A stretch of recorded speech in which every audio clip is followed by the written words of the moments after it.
오늘은 마태복음 8장 16절부터 17절 말씀이 되겠습니다. 치유는 어떻게 일어나는가 라는 제목으로 함께 말씀을 나누려고 합니다.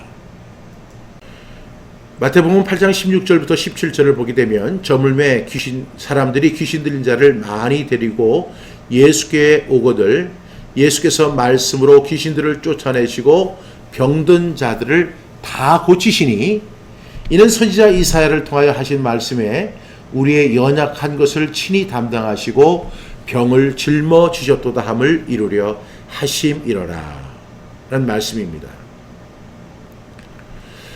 여러분, 우리가 기독교 신앙 중에 반드시 물어봐야 할 질문이 있어요.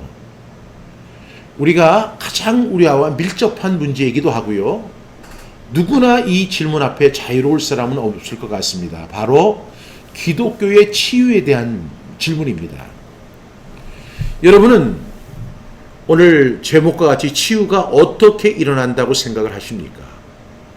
여러분, 이 성경에 보면 예수님께서 오늘 본문에 보면 선지자 이사야를 통하여 하신 말씀에 우리의 연약한 것을 친히 담당하시고 병을 짊어지셨도다 이렇게 말씀하고 있고요.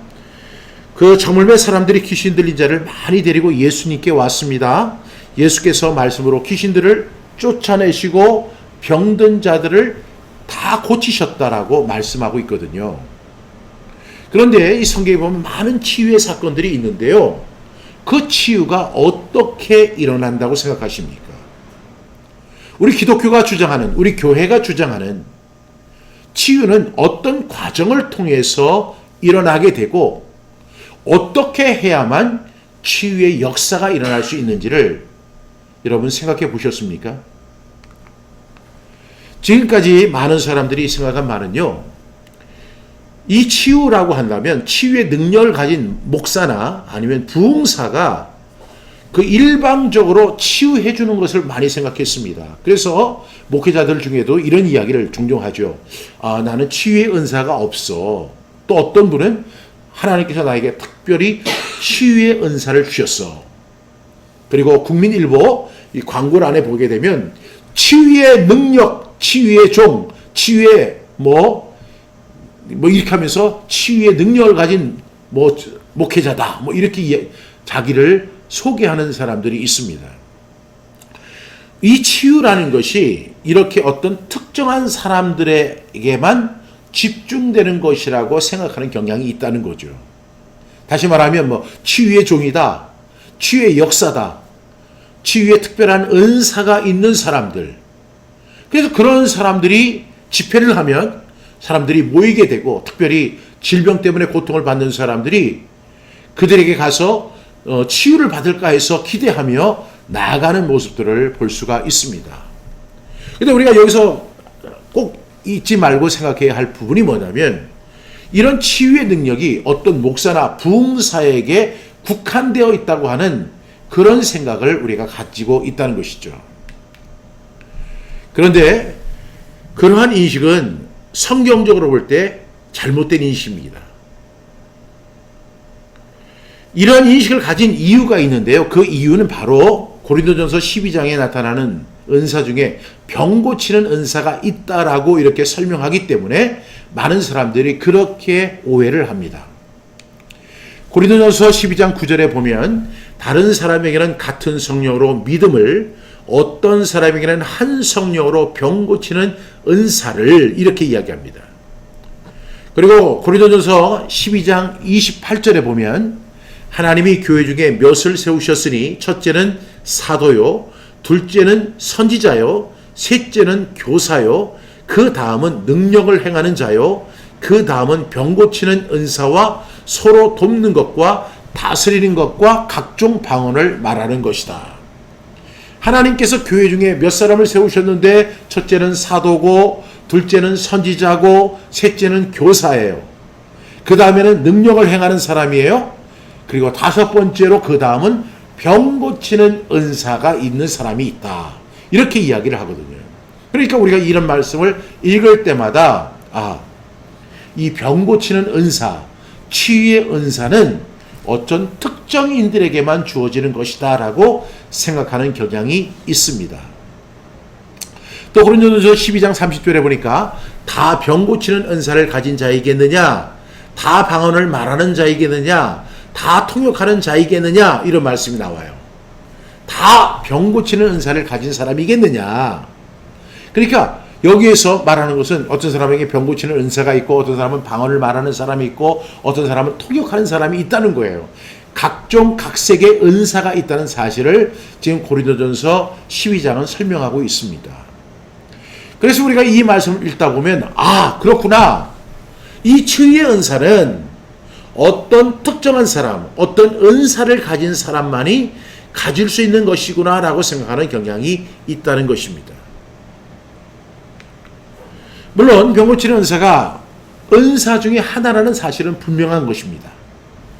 그러나 이 말씀 때문에 치유가 어떤 한 사람, 어떤 특정한 사람에게 집중되었다는 생각은 성경적 입장이 아닙니다. 제가 분명히 말씀드릴 수 있는 사실은 치유는요, 모든 하나님을 믿는 하나님의 백성들이 누릴 수 있는 특권이라고 믿습니다. 그래서 여러분들이 너무나 잘 아는 야고보서 5장 14절부터 16절 말씀, 여러분 암송하고 계시겠지요. 너희 중에 병든 자가 있느냐? 그는 교회의 장로들을 청할 것이요, 그들은 주의 이름으로 기름을 바르며 그를 위하여 기도할지니라. 너희 중에 병든 자가 있느냐? 교회의 장로들을 청해라. 그리고 그들은 주의 이름으로 기름을 바르며 그를 위해서 기도할 것이다. 그 다음에 15절을 보게 되면 믿음의 기도는 병든 자를 구원하리니 주께서 그를 일으키시리라. 여기서 중요한 게 뭐예요? 믿음의 기도가 있다는 거예요. 믿음의 기도는 병든 자를 구원한다. 주께서 그를 일으키실 것이다. 혹시 죄를 범하였을지라도 사하심을 받으리라. 그러면서 16절 이렇게 이야기합니다. 그러므로 너희 죄를 서로 고백하며 병 낫기를 위하여 서로 기도하라.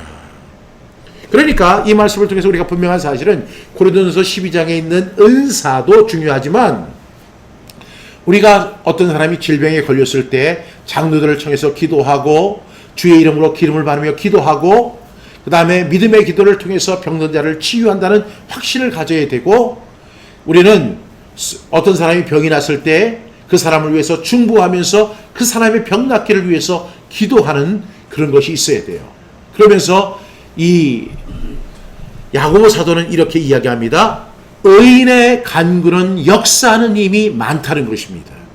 어떤 특정한 사람이 아니라 우리 하나님을 믿는 사람, 하나님의 백성들의 기도는 역사하는 힘이 큽니다. 이렇게 설명하고 있다는 것입니다. 그래서 우리가 이 말씀을 통해서 분명히 알 수 있는 것은 이 병을 고치는 은사, 치유의 은사는 우리가 지금까지 생각해 왔던 것처럼 어떤 능력의 종, 어떤 부흥사, 어떤 목회자에게만 국한된 것이 아니고 모든 크리스찬들이 가질 수 있는 특권이라는 사실을 분명히 말씀드릴 수가 있습니다. 그런데 이 또 치유에 대한 또 다른 오해가 있어요. 그것은 뭐냐면, 이 치유에 대해서 우리가 또 야고보서를 읽다 보면 기도하라, 기도하라, 믿음의 기도, 그 다음에 의인의 기도는 간구하는 힘이 많다, 이렇게 이야기를 하니까 기도만 하면 모든 병은 치유된다라고 이렇게 생각하는 경향이 있습니다. 그 말씀의 근거가 어디라고요? 야고보서 말씀 때문에. 고린도전서 12장을 통해서 우리가 오해하는 부분은 이 병 고치는 은사, 치유의 은사는 어떤 특정에게만 주어진 것이다. 그 다음에 이 야고보서 말씀을 통해서는 많은 사람들이 또 오해하는 것이 뭐냐면, 기도만 하면 병은 고쳐진다, 이렇게 생각하는 경향이 있는 거예요. 그래, 의인의 간구는 역사하는 힘이 많다, 이렇게 이야기하니까, 어떤 사람이 병이 났을 때 우리는 기도만 하면 돼. 기도만 하면 역사가 일어나. 기도만 하면 병이 나. 기도만 하면 문제가 해결돼. 이렇게 생각하는 경향이 생기게 된다는 것입니다. 의인의 기도는 역사하는 힘이 큽니다 하는 말씀에 근거하는 것이죠. 여러분, 이렇게 치유를 위한 믿음의 기도는 굉장히 중요합니다. 성경은 우리에게 기도하라고 이야기하죠. 그러나 동시에 우리는 몸이 아프거나 병에 걸렸을 때 본능적으로 기도하는 경향이 있어요. 많은 사람들이 평소에는 기도하지 않다가도 갑자기 몸에 병이 찾아오고 그 병으로 인해서 소망을 잃어버리고 용기가 꺾이게 되면, 그리고 절망하게 되면, 그때 비로소 하나님, 저 지금 병에 걸렸어요. 너무 아파요. 하나님 치료해 주세요. 저 회복시켜 주세요. 낫게 해 주세요. 하면서 기도하는 본능적인 그런 모습들이 나타납니다. 이러한 모습들을 잘 설명하는 분들이 기도할 수 있는데 왜 염려하십니까? 이렇게 이야기하면서 위로를 하기도 합니다. 이렇게 믿음의 기도에 집중하는 경향이 있습니다. 그런데요, 이런 본능적인 기도는요, 가만히 생각해 보면 다른 종교의 기도와 별반 다르지 않다는 거예요. 다른 종교를 가진 사람들도 몸이 아프거나 질병에 걸리면 본능적으로 기도합니다. 그리고 자신만의 기도로 부족하다고 생각하면 불교 신자들은요, 절에 찾아가 가지고 헌금을 드리면서 그에게 기도 요청을 합니다. 제가 이러한 병에 걸렸습니다. 이 병이 좀 낫게 해 주시옵소서. 이렇게 헌금을 드립니다. 여러분, 특별히 샤머니즘은 여러분 아시죠? 우리 한국의 역사가 5,000년이라고 하는데요, 샤머니즘의 역사도 5,000년입니다. 샤머니즘에서 가장 많이 강조하는 것이 뭐냐면 기도예요. 그런데 기도할 때 그냥 기도하지 않아요. 우리는 언제 어디서나 항상 기도하지만 샤머니즘의 정신을 가진 사람들, 특히 이 기복주의에서는요, 목욕을 제기해라. 그리고 정한수를 떠놓고 간절히 기도합니다. 의복을 단정하게 하고 목욕을 제기하고 정한수 떠놓고 아주 정성을 다해서 기도하는 모습을 보게 됩니다. 샤머니즘도 기도하고요, 불교 신자도 기도하고 기독교 신자도 기도합니다. 그러면 그 차이는 뭘까요? 실제로 기독교 신자나 불교 신자나 기복주의자나 기도하는 내용을 보면 별반 다르지 않다는 것입니다. 다 절절히 병이 낫게 해달라는 기도고요, 병이 나으면 그 은혜 갚겠다, 이런 것들이 대부분의 주된 내용들입니다. 그래서 우리는요, 이 치유에 대해서 분명한 이해를 가져야 돼요. 특별히 우리가 기독교의 치유에 대해서 우리는 분명한 이해를 가져야 돼요. 치유는 어떻게 일어나는가?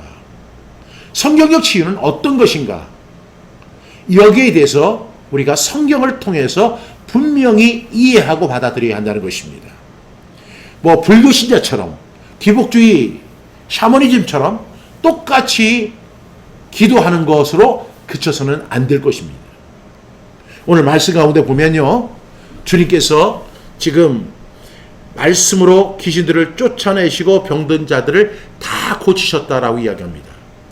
여기에 마태는 이 부분을 자세히 보면서 어떻게 설명하고 있냐면, 예수님이 귀신들을 쫓아내시거나 병자들을 고치실 때 무엇으로 하시는가를 주목해서 본 거예요. 그랬더니 뭐냐면 다 말씀으로 고치시더라는 거예요. 이것이 바로 기복주의나 불교와 다른 내용들입니다. 오늘 본문 말씀, 저물매 사람들이 귀신 들린 자를 많이 데리고 예수께 오거늘 예수께서 말씀으로 귀신들을 쫓아내시고 병든 자들을 다 고치셨다는 것입니다. 예수님이 귀신들을 쫓아내시고 그리고 병자들을 고치실 때, 병든 자들을 고치실 때 쓰셨던 방식이 뭐냐면 말씀으로 고치셨다는 거예요. 그러면서 이야기합니다. 17절, 이는 선지자 이사야를 통하여 하신 말씀에, 여기 또 말씀이 나오죠. 그러니까 선지자 이사야를 통해서 하신 말씀이 있어요. 그 내용이 뭐냐면 우리의 연약한 것을 친히 담당하시고 병을 짊어지셨다 함을 이루려 하심이다. 말씀하신 거예요. 그렇게 우리의 연약한 것, 사람들의 연약한 것을 친히 담당하시고 병을 짊어지셨다는 것을 이루기 위해서 말씀으로 치유하셨다고 오늘 마태는 정확히 기록하고 있는 것입니다. 따라서 우리가 분명히 이해를 해야 하는 것은, 치유는 치유의 은사가 있는 사람을 통해서 또는 믿음의 기도로 치유되는 것은 사실이지만, 성경은 여기에 가장 중요한 사실 하나를 더하신다는 것이죠. 그것이 뭐예요? 바로 말씀으로 고치신다는 거예요. 귀신을 쫓아내는 것도 말씀으로, 병을 고치는 것도 말씀으로 고치신다는 거예요. 이것이 샤머니즘이나 불교나 다른 종교에서 주장하는 기도와 다른 내용입니다.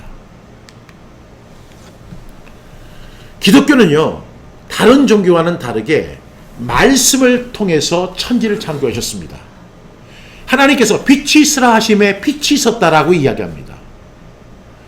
그 빛이 있으라고 말씀하셨던 그 말씀이, 천지를 창조하셨던 그 말씀이 오늘 저와 여러분의 질병도 치유하실 것이라는 믿음을 우리는 가져야 할 것입니다.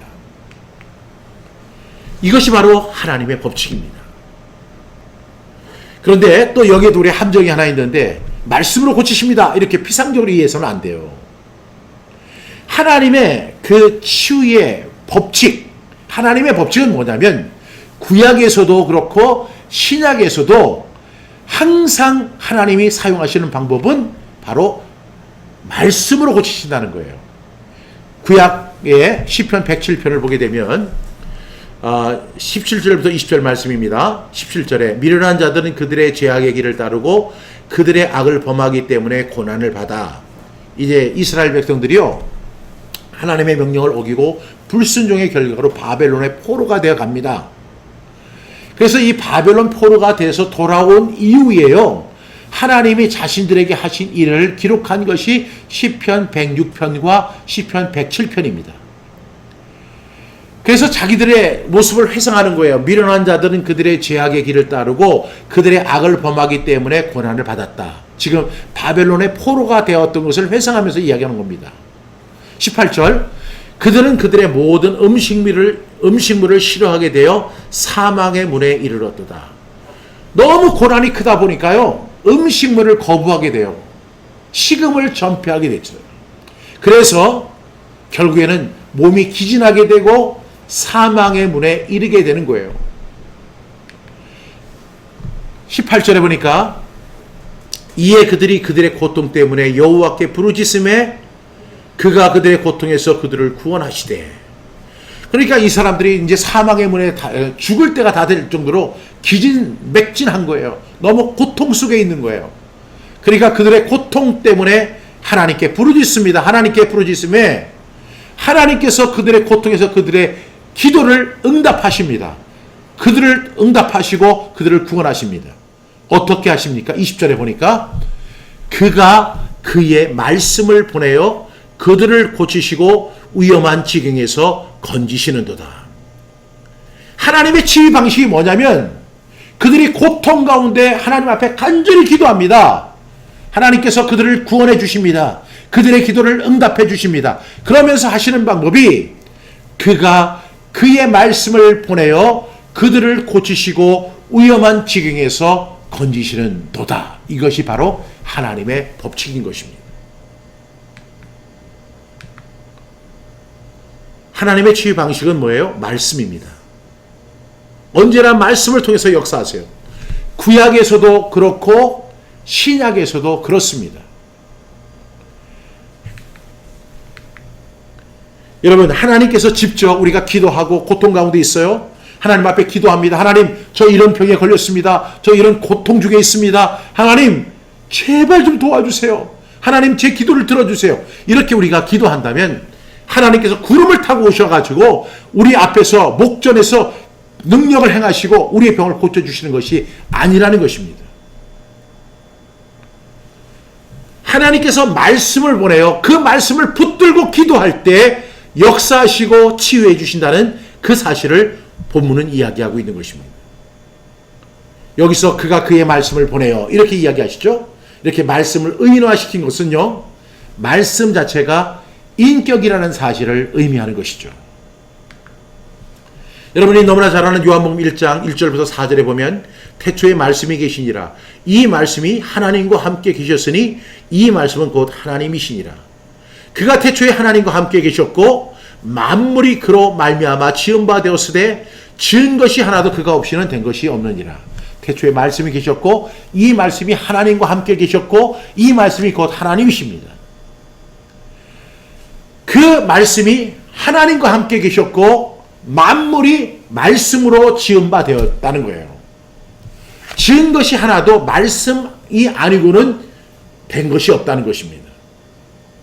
그러면서 이야기하죠. 그 안에 생명이 있었으니 이 생명은 사람들의 빛이다. 이렇게 4절에서 설명합니다. 그러다가 10절에서 14절을 보게 되면 이렇게 말씀하시죠. 그가 세상에 계셨으며 세상은 그로 말미암아 지은 바 되었으되 세상이 그를 알지 못하였다. 자기 땅에 오매 자기 백성이 영접하지 아니하였으나 영접하는 자 곧 그 이름을 믿는 자들에게는 하나님의 자녀가 되는 권세를 주셨다. 말씀이 육신을 입고 이 세상에 오셨다는 거예요. 그러나 그 백성들이 그를 영접하지 않았어요. 그 말씀이신 예수님을 영접하지 않았다는 거예요. 그러나 영접하는 자 곧 그 이름을 믿는 자들에게는 하나님의 자녀가 되는 권세를 주셨다고 합니다. 그러면서 13절에 이는 혈통으로나 육종으로나 사람의 뜻으로 나지 아니하고 오직 하나님께로 난 자다. 그러면서 요한은 이렇게 정리합니다. 말씀이 육신이 되어 우리 가운데 거하심에 우리가 그의 영광을 보니 아버지의 독생자의 영광이요 은혜와 진리가 충만하더라는 것입니다. 말씀이 육신이 되어 우리 가운데 오신 것입니다. 사도 요한은요, 나중에 쓴 요한 1서를 통해서도 그렇게 이야기합니다. 태초부터 있는 생명의 말씀에 관하여는 우리가 들은 바요, 눈으로 본 바요, 자세히 보고 우리 손으로 만진 바라. 그것이 뭐예요? 말씀이라는 거예요. 태초부터 있는 생명의 말씀이 바로 그렇다는 거예요. 우리가 들었죠, 말씀을. 그 말씀을 눈으로 봤죠. 자세히 보고 우리 손으로 만졌잖아요. 그 말씀이 생명입니다. 그래서 2절에는 이 생명이 나타나신 바 된지라. 이 영원한 생명을 우리가 보았고 증언하여 너에게 전하노니 이는 아버지와 함께 계시다가 언제? 태초에. 그리고 빛이 있으라 하심에 빛이 있었잖아요. 하나님과 함께 계셨고 만물이 그로 말미암아 다 지은 바 된 거예요. 근데 그 말씀이 육신을 입고 우리에게 나타나신 바 된 분이시다. 그분이 누구예요? 예수 그리스도이십니다. 이렇게 말씀을 의인화시킨 것은 말씀 자체가 인격이라는 것을 의미하는 것이고 그 인격이 바로 예수님이라는 사실을 설명하는 겁니다. 그 말씀이 육신을 입고 우리 가운데 거하셨습니다. 그러나 자기 땅에 왔지만 자기 백성이 영접하지 아니합니다. 그러나 누구든지 그 말씀을 영접하면 하나님의 자녀가 되는 권세를 얻게 된다는 것입니다. 여러분, 이 지금 중요한 이 하나님의 말씀의 논리에 치유의 방식을 접목하셔야 돼요. 그러면 치유는 어떻게 일어날까요? 치유의 방식도 마찬가지입니다. 말씀으로 고쳐지는 것입니다. 우리가 은사를 가진 사람을 통해서만 병이 낫는 것이 아니고 기도만을 통해서 병이 낫는 것이 아니라 하나님의 치유 방식은 구약이나 신약을 통해서 분명하게 말씀하시는 내용은 말씀으로 치유하신다는 것입니다. 말씀으로 천지를 창조하셨듯이 그 말씀이 육신을 입고 우리 가운데 거하셨고 그 말씀을 영접하고 그 말씀을 믿고 그 말씀을 의지하고 그 말씀 앞에 구할 때에 기적이 일어나고 역사가 일어난다는 사실입니다. 물론 우리는요, 치유의 은사를 갖기 위해 기도해야 합니다. 또 병에 걸렸거나 병든 자를 치유하기 위해서 우리는 마땅히 기도해야 합니다. 그러나 여기서 가장 중요한 것은 뭐냐면 말씀을 통한 치유 역사, 말씀을 붙들고 기도해야 돼요. 말씀이신 예수님의 말씀 앞에 우리가 그 말씀을 의지해서 기도하고 요청하고 기도해야 한다는 사실입니다. 바로 여기서 치유가 일어나는 것이죠. 은사로만 되는 것이 아닙니다. 기도로만 되는 것이 아닙니다. 여기에 무엇이 포함되어야 돼요? 말씀이 포함되어야 되는 것입니다. 정말 그럴까요? 말씀 그 자체였던 예수님은 어떻게 하셨습니까? 16절 오늘 본문이죠. 저물매 사람들이 귀신 들린 자를 많이 데리고 예수께 오거늘. 예수님이 어떤 분이에요? 말씀 자체였던 그분이세요. 근데 그 예수님이 우리에게 어떤 모습을 보여주세요? 말씀으로 귀신들을 쫓아내시고 병든 자들을 다 고치셨다는 것입니다. 예수님은요, 결국 말씀을 통해서 귀신들을 쫓아내셨고 말씀을 통해서 병든 자들을 고치셨다는 사실입니다. 여러분, 말씀으로 우리가 치유해야 한다고 했는데 그럼 어떻게 말씀을 적용해야 할까요? 바로 이사야를 통해 하신 말씀을 우리가 들어야 합니다. 오늘 17절 본문 말씀에 보면 이는 선지자 이사야를 통해 하신 말씀에 우리의 연약한 것을 친히 담당하시고 병을 짊어지셨도다 함을 이루려 하심이니라. 근데 선지자 이사야의 말을 지금 마태는 압축시켜 놓은 거예요. 근데 이 말씀의 내용이 어디에 있어요? 이사야 53장 4절부터 5절에 있습니다. 4절에 보면 이사야 53장 4절 그런 실로 우리의 질고를 지고 우리의 슬픔을 당하였거늘 우리는 생각하기를 그는 징벌을 받아 하나님께 맞으며 고난을 당한다 하였노라. 그러면서 5절 그가 찔림은 우리의 허물 때문이요 그가 상함은 우리의 죄악 때문이라. 그가 징계를 받음으로 우리는 평화를 누리고 그가 채찍에 맞음으로 우리는 나음을 받았도다. 다시 말하면 지금 선지자 이사야를 통해서 하신 말씀이에요. 그리고 예수님이 말씀으로 그 귀신들을 쫓아내시고 병자들을 고치신 것은 이사야 선지자가 했던 그 예언을 이루기 위해서 예수님은 말씀으로 직접 본보기를 보여주셨던 것입니다.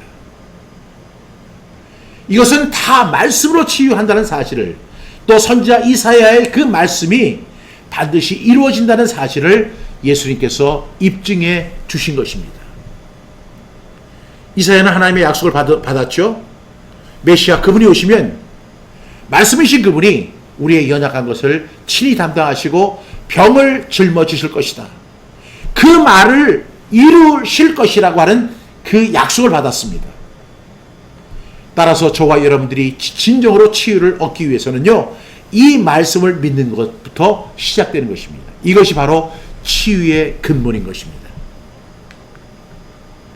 구약에서 말씀을 보내어 치유하셨던 하나님은 이제 신약에서 친히 그 말씀이신 예수님을 보내서 우리의 연약함과 질병을 짊어지게 하셨다는 그 말씀을 우리로 믿게 하셨다는 것입니다. 따라서 우리는 어떻게 해야 돼요? 그 사실을 믿으셔야 돼요. 왜? 말씀이신 그분이 육신을 입고 이 세상에 오셨습니다. 그분은 우리의 연약함과 우리의 질병을 그분이 대신 짊어지셨습니다. 따라서 우리는 그분을 믿어야 합니다. 그분이 내 병을 짊어지신 것을 믿어야 하는 것입니다. 그때 치유가 일어나는 사실을 우리는 알게 될 것입니다. 여러분, 예수님의 마음이 어떤 마음이에요? 백부장의 하인이 중풍병에 걸렸을 때 예수님이 뭐라고 하십니까? 이르시되 내가 가서 고쳐주리라. 이것이 예수님의 말씀이에요. 나병 환자가 엎드려서 절합니다. 예수님 말씀하십니다. 내가 원하노니 깨끗함을 받으라. 이것이 바로 예수님의 마음입니다. 그러나 이렇게 예수님께서 백부장의 하인을 고쳐주시고 나병 환자를 고쳐주시고 귀신 들린 자를 고쳐주시고 그 병든 자들을 다 고쳐주시는 그것도 중요하지만 더 중요한 사실은 뭐냐면 예수님의 목적, 예수님의 포커스가 뭐냐면 우리의 연약한 것을 짊어지시고 병든 것을 고쳐주시기 위해 그분이 대신 짊어지셨다는 사실을 우리가 믿는 것입니다. 그것이 바로 치유의 근거가 되는 것이죠. 오늘 제목이 치유는 어떻게 일어나는가? 여러분, 은사도 중요하고 기도도 중요하지만 더 중요한 사실은 예수님을 영접해야 하는 것입니다. 예수님을 믿어야 하는 것입니다. 예수님 앞에 기도해야 하는 것입니다. 예수님 앞에 의지하는 것입니다. 그때 거기에서 치유가 일어나게 될 줄로 믿습니다. 여러분, 문제는요, 지금 우리는 나병 환자나 백부장처럼 예수님을 직접 만나볼 수 없다는 사실이죠. 예수님이 지금도 살아서 역사하십니다. 살아계십니다. 살아계실 뿐만 아니라 역사하고 계세요. 그런데 이 나병 환자나 백부장은요, 참 운이 좋았던 사람들이죠. 예수님을 면전에서 볼 수 있었던 사람이니까요. 그러나 우리는 예수님을 면전에서 볼 수 없어요. 따라서 우리는 뭘 믿어야 돼요? 예수님이 하신 말씀을 믿어야 돼요. 예수님이 하신 사역을 믿어야 돼요. 예수님께서 우리의 연약한 것을 대신 짊어지시고 병든 것을 고치신다는 사실을 믿는 거예요. 그럴 때 치유의 역사가 일어나게 되는 줄로 믿습니다. 이것이 오늘의 말씀의 결론입니다. 우리 기독교는요, 믿음을 많이 강조하죠. 오직 믿음, 구원에 이르는 믿음, 병나음, 치유에 대한 믿음. 그런데 이 믿음은요, 아무런 능력이 없어요. 우리가 오직 믿음, 그리고 믿음으로 사십시오. 뭐 이렇게 이야기하지만 그 믿음은 아무런 능력이 없는 믿음이에요. 그러면 오직 믿음이란 뭐예요? 도대체 우리가 뭘 믿는다는 거예요? 우리가 뭐 믿음 믿으세요. 믿으시면 아멘 하세요. 이렇게 이야기를 해도 아무런 능력도 치유도 일어나지 않습니다. 믿음에서는요, 믿음의 대상이 중요하고요. 더 중요한 사실은 그 대상을 어떻게 믿느냐는 방식입니다. 우리가 하나님을 믿는다고 합니다. 우리가 예수님을 믿는다고 합니다. 우리가 성령님을 믿는다고 합니다. 그 하나님을 어떻게 믿을 것입니까? 예수님을 믿는다고 하는데 그 예수님을 어떻게 믿을 것입니까? 여러분, 성령님의 역사하심을 믿습니까? 그러면 그 성령님의 역사하심을 어떻게 믿을 수 있습니까? 우리가 하나님을 믿는다고 하고 예수님을 믿는다고 하고 성령님을 믿는다고 하는데 도대체 뭘 믿는다는 것입니까? 우리는요, 바로 말씀을 믿는 거예요. 말씀 속에서 우리는 하나님을 만나서 믿게 되는 것이고, 예수님을 만나서 구원받게 되는 것이고, 성령님을 만나서 교통하게 되는 역사가 일어나는 것입니다. 그러니까 우리가 믿음 이렇게 중요하게 이야기하지만 그 믿음의 대상도 중요하지만 말씀을 통해서 하나님을 믿어야 되고, 말씀을 통해서 예수님을 믿어야 하고, 말씀을 통해서 성령님을 믿어야 한다는 사실입니다. 여러분, 기독교는 말씀의 종교죠. 계시된 말씀, 즉 성경 66권이 말씀하시는 그 하나님, 치유하시는 예수님, 오늘도 교통하시는 예수님, 성령님을 우리가 말씀을 통해서 믿을 때 치유가 일어나고 기적이 일어나는 줄로 믿습니다. 말씀으로 고치신 예수님, 그 말씀의 능력을 꼭 의지하는 저와 여러분 다 되기를 주님의 이름으로 축복합니다. 기도하겠습니다. 하나님, 오늘 예수님께서 귀신들을 말씀으로 귀신들을 쫓아내시고 말씀으로 병든 자들을 고치셨다고 말씀하고 있습니다. 그 말씀의 능력을 우리가 의지하게 하시고 계시된 하나님의 말씀, 이 성경의 말씀을 믿고 성경 속에서 하나님을 믿고 예수님을 만나 구원받고 성령님의 교통하심과 역사하심을 체험하는 우리 모두가 되게 하여 주옵소서. 예수님의 이름으로 기도드립니다.